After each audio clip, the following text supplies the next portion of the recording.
মাননীয় স্পিকার, আপনার মাধ্যমে মাননীয় মন্ত্রীর দৃষ্টি আকর্ষণ করছি।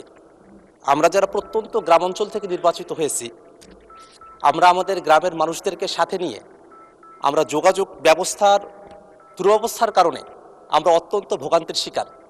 আমাদের একেবারে প্রত্যন্ত গ্রামাঞ্চলগুলোতে একটা অ্যাম্বুলেন্স বাড়ি পর্যন্ত যাওয়ার কোনো ব্যবস্থাপনা নেই। এখন বর্ষাকাল সামনে চলে এসেছে, সেই বর্ষাকালে মানুষেরা তাদের বাড়িতে পর্যন্ত যেতে পারেন না। আমি আবার নির্বাচনী এলাকায় দেখেছি এমন কিছু জায়গা রয়েছে চরাঞ্চল, যেখান থেকে বাজারে পণ্য পৌঁছাতে গেলে রাস্তার অব্যবস্থাপনার কারণে, রাস্তা না থাকার কারণে সেখানে পণ্যের মূল্যবান কমে আসে, কৃষককে ভোগান্তির মধ্যে পড়তে হয়। আবার সামনে শীতকাল, তখন ধুলাবালিতে মানুষদেরকে কষ্ট করতে হয়। আমি যদি আমার নির্বাচনী আসনের কথা বলি, সেখানে আমার দুইটা উপজেলা রয়েছে। কাউনিয়া উপজেলাতে মোট 535 কিলোমিটার রাস্তা রয়েছে, তার মধ্যে মাত্র 198 কিলোমিটার পাকা করা হয়েছে, আর কাঁচা রাস্তা এখনও আছে 337 কিলোমিটার। পীরগাছা উপজেলায় 842 কিলোমিটার রাস্তা রয়েছে, পাকাকরণ করা হয়েছে মাত্র 291 কিলোমিটার, কাঁচা রাস্তা এখনও 551 কিলোমিটার। অর্থাৎ আমার রংপুর 4 আসনে যে 1377 কিলোমিটার রাস্তা রয়েছে, তার মাঝে মাত্র 489 কিলোমিটার পাকাকরণ করা হয়েছে, এখনও 888 কিলোমিটার পাকাকরণ করতে হবে।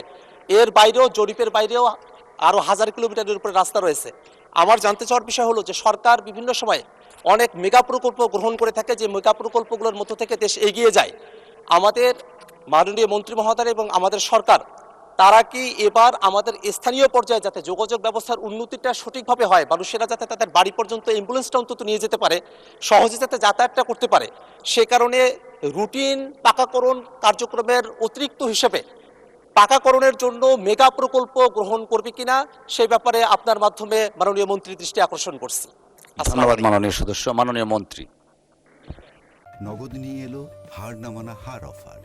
সর্বনিম্ন 10,000 টাকা রেমিটেন্স নগদে পাঠালে থাকছে স্বর্ণের হার জেতার সুযোগ। ধন্যবাদ মাননীয় স্পিকার। সে সঙ্গে আমি মাননীয় সংসদ সদস্যকে ধন্যবাদ জানাতে চাই যে তিনি এই গ্রাম বাংলার প্রায় সব সংসদ সদস্যের মনের কথাটা বলেছেন। দুর্ভাগ্য আমাদের যে বিগত ফ্যাসিস্ট সরকারের আমলে এই উন্নয়নের নামে, মেগা প্রজেক্ট অথবা উন্নয়নের নামে যে চরম দুর্নীতি করা হয়েছে, সেটার ফলেই আজকে আমরা মাত্র 1 মাস হল সরকার এসেছি এবং সেটা আমরা উপলব্ধি করছি।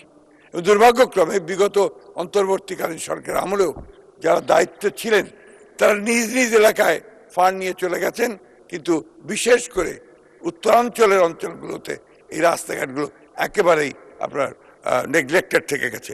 আমি আপনার মাধ্যমে মাননীয় সংসদ সদস্যকে এই কথা দিতে পারি যে ইনশাআল্লাহ আগামী দিনগুলোতে আমরা এই ধরনের কোনো দুর্নীতিকে প্রশ্রয় না দিয়ে আমরা গ্রামাঞ্চলের রাস্তাঘাটগুলোকে, যোগাযোগ ব্যবস্থাকে সবচেয়ে বেশি গুরুত্ব দিয়ে কাজ করবো ইনশাআল্লাহ।